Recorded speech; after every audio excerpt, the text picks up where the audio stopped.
Greater Noida का बिसरक गांव जो किसी पहचान का मोहताज नहीं है। आज यहाँ ग्रेटर नोएडा के बिसरक गांव में हम मौजूद हैं।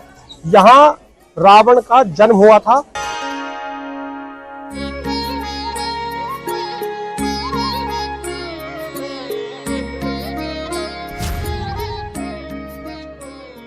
रावण की जन्म स्थली है और यहाँ पर अष्टभुजीय शिवलिंग है जिसकी पूजा रावण के पिताश्री भी किया करते थे, विश्व ऋषि भी किया करते थे और रावण भी यहाँ पर शिवलिंग की पूजा किया करते थे। ये वही शिवलिंग है जिसकी पूजा रावण भी किया करते थे, उनके पिताजी भी किया करते थे। कहा जाता है कि इन्हीं की पूजा करने से, इन्हीं की तप करने की वजह से रावण पैदा हुए थे।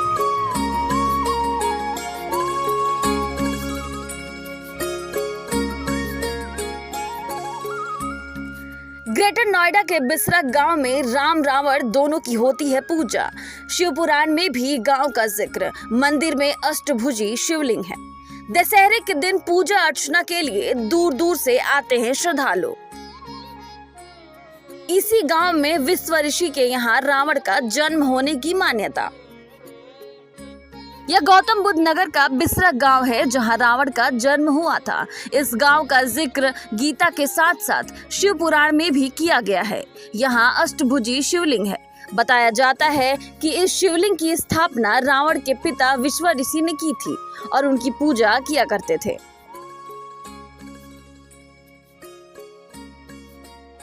बिसरक के आसपास से शनिवार और मंगलवार के दिन लोग आते हैं, पूजा अर्चना करते हैं। ऐसा कहा जाता है कि यहाँ शिवलिंग की पूजा कर जो भी मांगा जाता है उनकी मनोकामना पूरी होती है।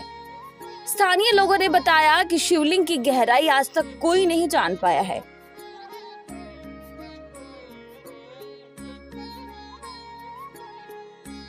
यहाँ एक शिव पार्वती मंदिर भी है जहाँ पर शिव और पार्वती की मूर्ति है और विश्व ऋषि के साथ साथ शिवलिंग भी है और साथ में ही शनि देव की भी मंदिर है।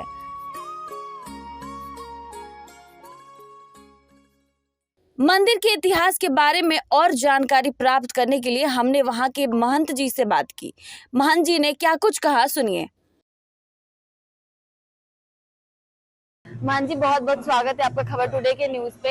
ये रावण की जन्म स्थली है, यहाँ पे रावण का जन्म हुआ था। रावण ने जिस शिवलिंग की पूजा की थी यहाँ पर है। तो हम यहाँ पर जब आए तो हमें रावण का कुछ मतलब फोटो, तस्वीर, मंदिर कुछ नहीं दिखा ऐसा। तो यहाँ की क्या कहानी है, क्या स्टोरी है, जरा हमारे दर्शकों को बताएंगे आप? ये जो है ब्रह्मा जी के मानस पुत्र पुलस्त मुनि और पुलस्त मुनि के विशेषरवा ऋषि, उनकी भी जन्मभूमि यही है। और विशेषरवा ऋषि के जो है रावण, कुबेर, कुंभकर्ण, विभीषण, शूर्पणखा, ये सब उनकी सबकी जन्मभूमि पांचों की यहीं की है। यहीं पे पढ़ाई हुई, यहीं पे ब्याह शादी हुए, यहीं से जो है लंका गई। ये उनका आश्रम था पुलस्त मुनि का। और उसके बाद जो है फिर विशेषरवा ऋषि का आश्रम रहा। उसके बाद जो है रावण, कुंभकर्ण, विभीषण, इनका सबका ये आश्रम था। और पूरा रावण का जो है पुलस्त मुनि से लेके ब्रह्मा जी तक का पूरा मंदिर के अंदर बना हुआ। अच्छा, एक चीज और भी हमने सुना यहाँ के बारे में कि जब दशहरा होती है तो बहुत जगह पूरे भारत में पुतला जलाया जाता है राम का और रावण का, और यहाँ पे नहीं जलाया जाता। यहाँ पे शोक मनाया जाता है। क्यों? यहाँ पे शोक भी मनाया जाता है और रावण की यहाँ पे पूजा पाठ भी होती है। पूजा पाठ भी सबकी होती है पूजा पाठ यहाँ पे। यहाँ कोई पुतला नहीं जलाया जाता।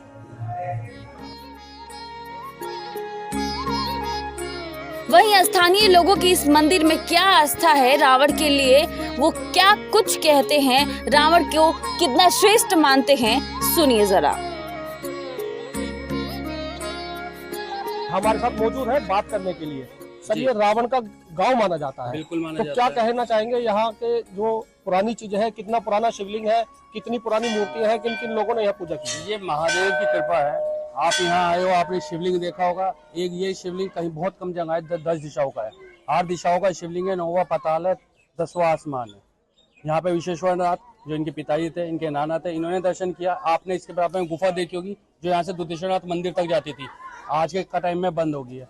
आप यहाँ पे जाओगे तो साइड में मंदिर में गौरी शंकर जी का मंदिर है।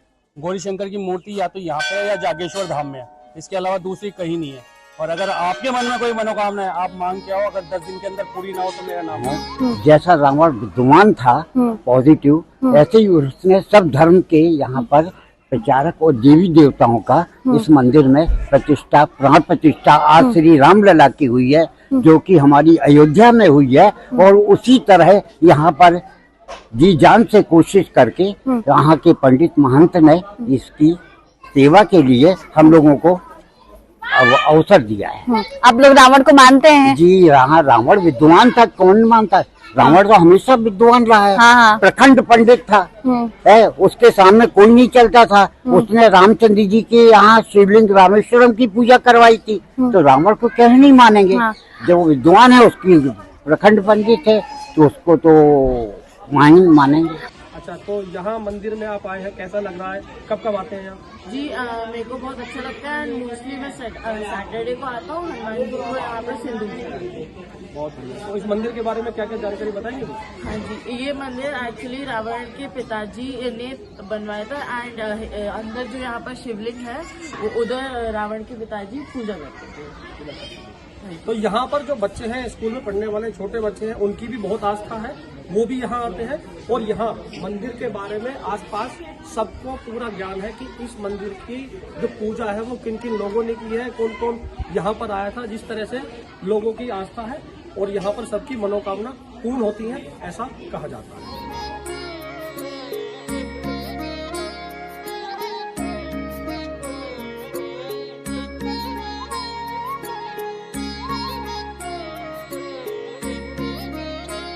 मैं अपने रास्तों को दिखाना चाहूंगा, कैमरामैन से गुजारिश करूंगा कि ये जो ताला लगा हुआ है, किसी कारण से यह ताला लगा हुआ है।